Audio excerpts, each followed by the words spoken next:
सोमवार है। आज से 2 महीने पहले सोमवार को ही वो खुशखबरी आई थी। उस दिन कन्नू कितना खुश था। उसके पैर ज़मीन पर ही नहीं पड़ रहे थे।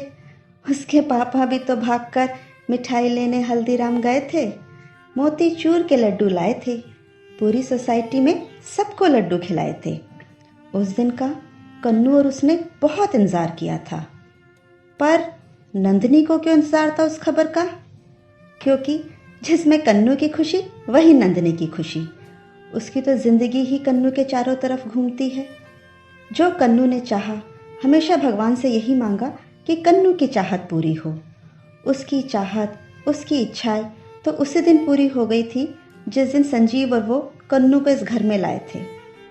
उस दिन कृष्ण जन्माष्टमी थी, इसलिए प्यार से कन्नू बुलाते हैं। वैसे तो उसका नाम विनय है। शादी के पूरे 10 साल बाद उसकी गोद में कन्नू आया था। शादी के उन 10 सालों में कितने डॉक्टरों के चक्कर काटे, कितने ही गंडे ताबीज़ करे, मंदिरों के चक्कर लगाए, व्रत पूजा ना जाने क्या क्या। जो कोई भी बोलता था ये कर लो, फलाना डॉक्टर को दिखा लो, सब किया, पर उसकी गोद हरी ना हुई। 10 साल तक वो दोनों बच्चे की किलकारी सुनने के लिए तरसते रहे। फिर एक दिन उसकी सहेली पल्लवी ने बच्चा गोद लेने का सुझाव दिया।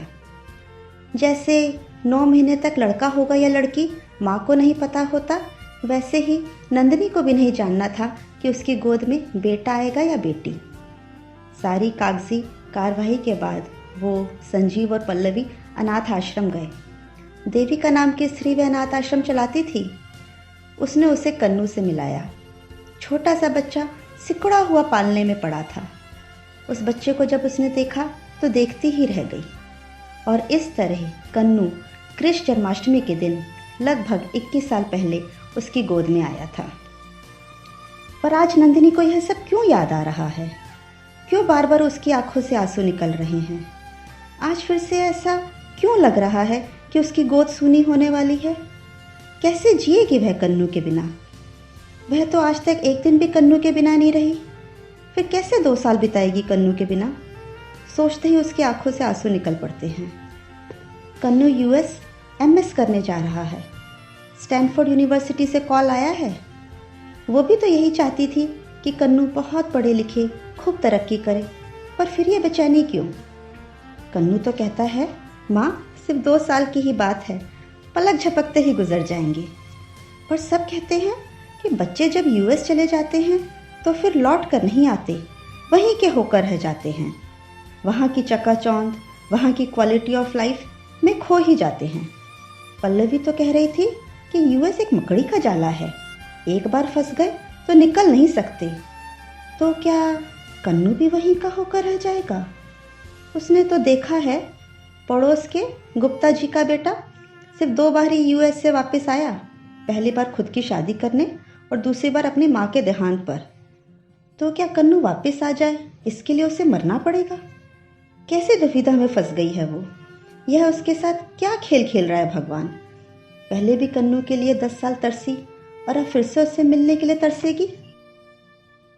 तभी संजीव उसे चाय बनाने के लिए आवाज़ लगाते हैं। वो रसोई में जाती है। पूरी रसोई फैली हुई है। आज सुबह से ही वह कन्नू के लिए बेसन के लड्डू, मठरी, शक्कर पारे, चिवड़ा बनाने में व्यस्त है। कुछ तो अपने हाथ का बना हुआ दे दूं, क्या पता यूएस की चकाचौंध में यह खाकर माँ की याद ही आ जाए।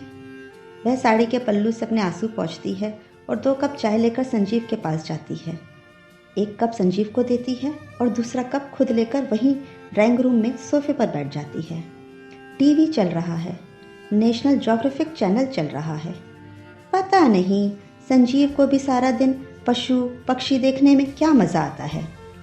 तभी वह देखती है कि टीवी में कैसे एक चिड़िया अपने बच्चों के मुंह में खाना डाल रही है। कैसे बच्चे भी चोंच खोलकर अपनी बारी का इंतज़ार कर रहे हैं। वो भी सोचती है, चलो थोड़ी देर टीवी ही देख लिया जाए, शायद मन ही हल्का हो जाए। तभी दिखाते हैं कि चिड़िया अपने बच्चों को कैसे उड़ना सिखा रही है। चिड़िया के बच्चे बार बार गिर रहे हैं, डर रहे हैं, पर चिड़िया भी एक ज़िद्दी बच्चे की तरह उनको सिखाए जा रही है। ऐसा लग रहा है उनको डांट रही है, कभी कभी समझा भी रही है, डरने से मना कर रही है। कह रही हो जैसे तुम्हारी नियति ही ऊंचे आसमान में पंख फैलाकर उड़ना है, तो बेखौफ उड़ो, तोड़ दो सारे बंधन, ऊपर अनंत आकाश है। तभी देखती है कि चिड़िया का एक बच्चा बार बार गिर पड़कर उड़ पड़ता है, पंख फैलाकर खूब दूर, बहुत ऊंचा। चिड़िया उसको देखती है और खुश होती है। फिर धीरे धीरे दूसरा, फिर तीसरा, फिर चौथा, चारों बच्चे उड़ जाते हैं। घोंसला पूरा खाली हो जाता है और चिड़िया खुश है।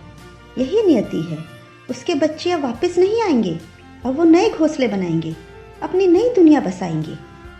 सच, यही तो नियति है। फिर वह दुखी क्यों? उड़ने दो कन्नू को, पंख फैलाने दो, जी लेना दो उसे अपनी जिंदगी। यह सोचते ही वह मुस्कुरा उठती है और संजीव से बोलती है, चलो उठो, मेरी मदद करो। सारा दिन टीवी देखते रहते हो, देखो कितना काम पड़ा है, पैकिंग भी तो करनी है। कन्नू की कल ही की तो फ्लाइट है।